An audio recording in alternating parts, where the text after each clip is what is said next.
Hello. Hi.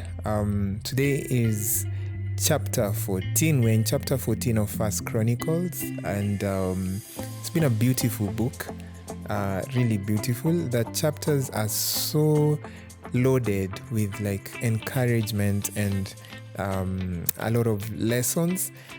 I've been struggling to try and be okay, where do we focus on this one? How do we go with this? And today we're in chapter 14, and we're going to learn a couple of things in chapter 14. There's a pattern that I want us to learn from this chapter today. So let me read for us. I'm going to read 4 verses. The first verse I read is for verse 10. Verse 10 of chapter 14 says, So David inquired of God, "Shall I go and attack the Philistines? Will you deliver them into my hands?" The Lord answered him, "Go, I will deliver them into your hands." And then I'm going to read verse 14. Verse 13 and 14. So verse 13 says, "Once more the Philistines raided the valley.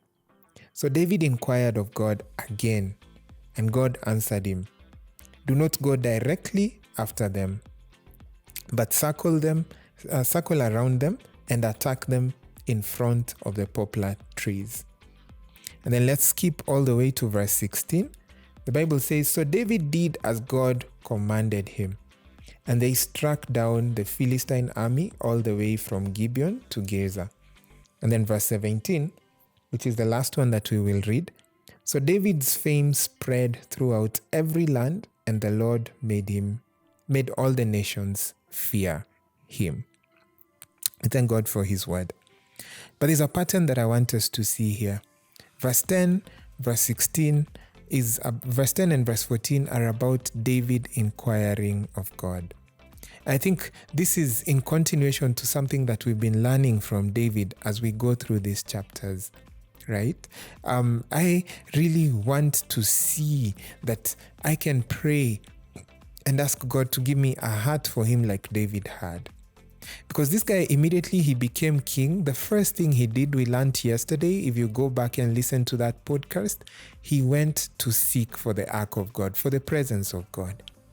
And now he's under attack. This is like the first nation coming to attack him after he's become king. And what does it do? The first thing he does, he inquires of God. And he's like, "Should I go and attack these guys?" And then God is like, "Go, I will deliver them into your hands." The second time these guys come, David is not like, but see, God said he'll deliver them last time. Verse 14 says he inquired of God again. And this time God was very specific. He even said, "Don't go like this, go and attack them this way." I hope you're seeing here. The first thing that we want to learn from David is that David inquired. David asked God. So we are discovering a certain pattern. And if you're writing, the first thing I want you to write is that David inquired. And the question I want to ask you is, what do you do when you're faced with opposition?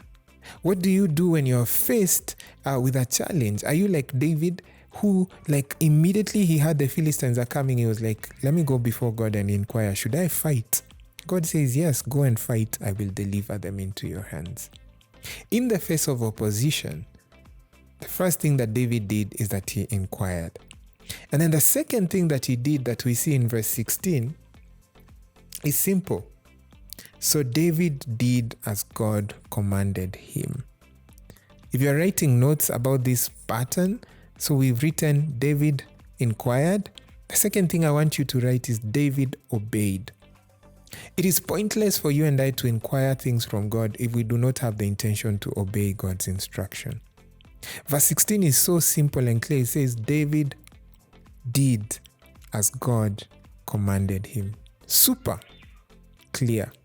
He inquired, and then whatever God told him to do, he did. Are we seeing this pattern?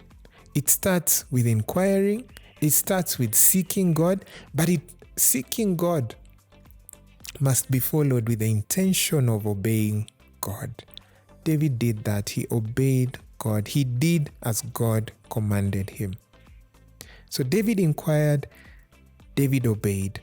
And then verse 17 says, so David's fame spread throughout every land, and the Lord made all the nations fear him. So if the first thing was David inquired, the second one is David obeyed. The last thing that I want you to write is that David succeeded. David succeeded. His fame spread out. He won the battles he was meant to win, and then his fame spread out across every land. The Message version says, David was soon famous all over the place, far and near, and God put the fear of God into the godless nations. He inquired, he obeyed, he succeeded. This is the pattern. Many of us are hung in the place of desiring godly success in our lives. But you see, godly success cannot come where there's not been godly pursuit, inquiring of God, where there's not been intentional obedience.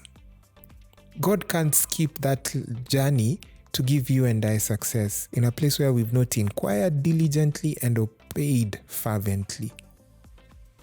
Those two precede our success.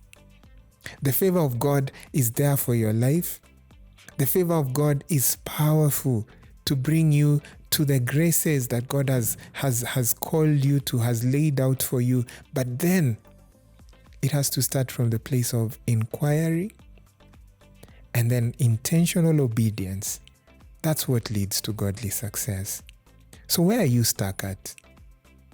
Is it at the place of inquiring? Are you spending time to ask God, these challenges, these things that I'm facing, how can I go about them? Do you have the patience to inquire? Do you give God time to answer the questions that you're laying before him? Because sometimes we enter the presence of God in a hurry. Yeah, you're looking for a strategy for your business, but then you don't give God time. You cannot afford an hour, 2 hours a day just to sit with God and be like, what do you need me to do in this business? Maybe you don't struggle with inquiring from God. Might you be struggling at the place of obedience, where God has spoken countless times the things that he needs you to do? You've done a good job of asking, but there's this slowness to obey. There's this reluctance to obey. Is that maybe the place where you're stuck at? Because then that godly success won't come to you without these two things. Inquire of God and then go to God. Yes, when you've inquired, go back and obey what God has sent you with. That's the only way that God will establish you and give you success. One more thing. In verse 11, the Bible says this. So David and his men went up to Baal Perazim, and there he defeated them. He said, as waters broke out, God has broken out against my enemies by my hand. So David not only inquired, he obeyed, he succeeded. And verse 11 teaches us one last thing. David thanked God. This is a reminder to you. When God has given you success, when God has established you, remember to go back and say what David said. David said, God has broken out against my enemies by my hand. It is God. It has taken God for me to win this battle.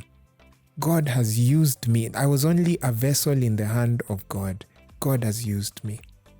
Remember to take the praise and the thanksgiving back to where it belongs. Acknowledge and celebrate God. Declare the things that God has done. Give God the glory because of the things that he has done. You cannot do your own thing and expect fame and success. The pattern is so clear from this chapter. Inquire of God, obey what God says. God will establish you and give you success. And when he does, number 4, go back to him Give him praise, give him glory. Stay humble because you know it has taken the hand of God to get you here. God bless you.